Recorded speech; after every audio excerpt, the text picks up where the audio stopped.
Здравейте и добре дошли обратно в канала ми.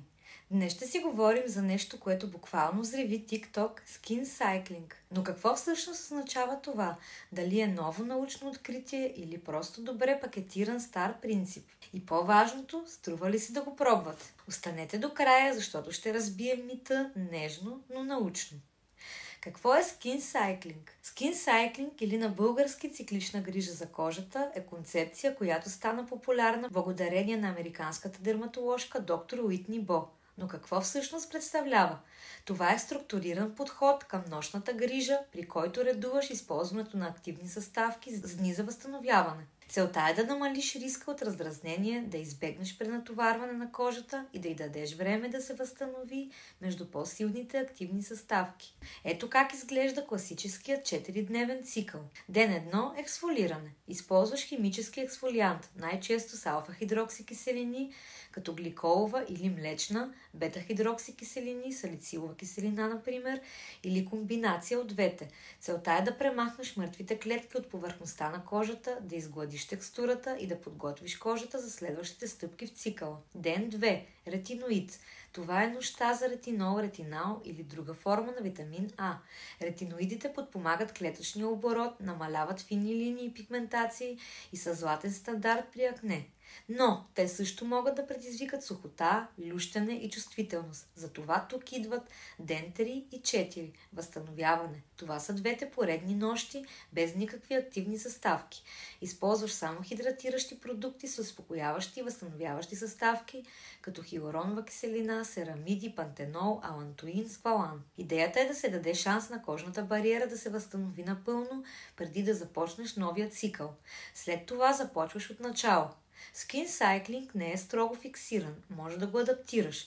Някои хора правят по-дълги фази на възстановяване, особено ако кожата им е чувствителна, а други добавят и допълнителни дни с ретиноид или киселина, ако са по-опитни. Какъв е смисълът? Skin Cycling не е вълшебна формула и със сигурност не е ново откритие, но е умен и структуриран подход, който ни помага да използваме активните съставки по начин, който е по-безопасен, по-балансиран и по-щадящ за кожната бариера. Защо това е важно? Когато използваме киселини, ретиноиди и други активи твърде често или без ред, рискуваме раздразнение, сухота, парене и дори възпаления, особено ако сме начинаещи или имаме по-чувствителна кожа. Skin Cycling дава на кожата време да диша, да се възстанови, да си върне липидната бариера и да не бъде в постоянно режим на атака от силни съставки. Това е особено ценно в свят, в който лесно можем да се объркаме от всички серуми и киселини и да ги насложим без план. Skin Cycling е подходящ за начинаещи, хора, които те първа започват с активна грижа и още не знаят как кожата им реагира на различните съставки. Skin Cycling е като тренировачен режим за кожата. Подходящ е за хора с чувствителна или реактивна кожа, например склонна към зачервяване, розацея, лющене. Този подход минимализира риска от обостряне. Подходящи за хора, които често прекаляват. Ако си от онези, които използват киселина, после ретинол, после витамин С и после се чудят защо кожата е раздразнена, Skin Cycling може да те върне към равновесие. Но това не е подход, който е задължителен за всички. Ако вече си напреднала в активната грижа и кожата ти толерира ежедневен ретиноид или по-чести ексфолианти, този метод може да ти се стори твърде мек и муден.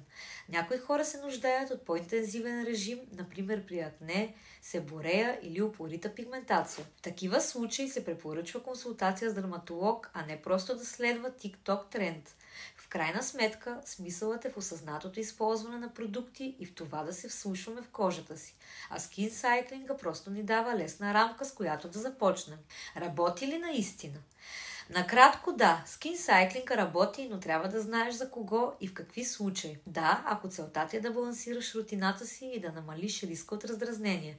Кожата не обича хаос, а когато всеки ден им поднасяме различни активи без логика, тя реагира с зачервяване, сухота или възпаление. Skin Cycling дава ясен ритъм, актив, възстановяване и това често е напълно достатъчно за по-здрава и спокойна кожа.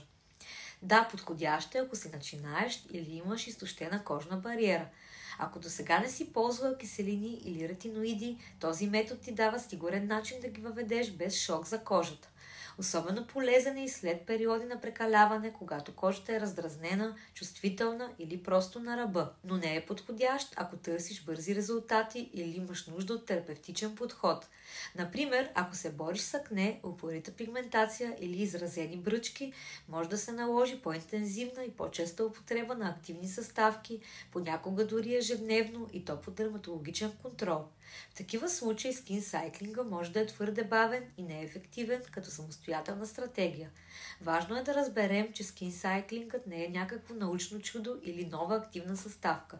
Това е просто умен, лесен за следване модел, който всъщност обединява принципи, които дерматолозите отдавна препоръчват, като слушай кожата си, не прекалявай и давай време за възстановяване. Подходът не е универсален, но особено ценен като отправна точка, особено ако си изгубена сред продукти, съставки и хиляди противоречиви съвети в интернет. Време е за моето лично мнение. Честно.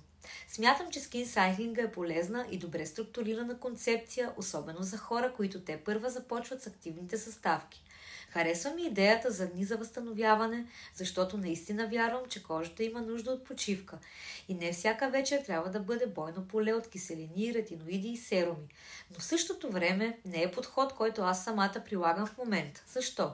Защото все още не съм включила ретиноид в рутината си, а без тях скинсайклинга не е пълноценен.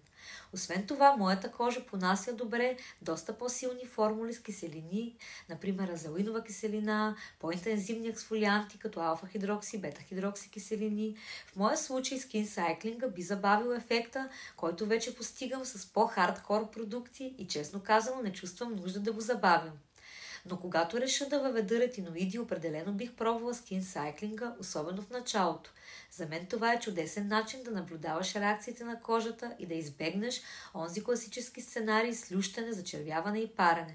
Така че моят съвет – не гледай на скинсайклинг като на новата задължителна мода, а просто като инструмент, който можеш да използваш, ако е подходящ за теб. Няма универсална рутина, има твоята кожа, твоята толерантност и твоя път. Слушай кожата си, а не алгоритъма, нали така? Аз, например, само неделята си оставам за напълно възстановяване на кожата, което за сега ми е достатъчно, но съм имала седмици, когато съм оставала и по 7 дни кожата да почива. А вие пробвали ли сте скинсайклинг? Споделете ми в коментарите как работи при вас или ако имате въпроси, пишете ми. Ако видеото ви беше полезно, дайте палец нагоре и се абонирайте за още разбиващо нежни истини за кожата. До скоро, бютите!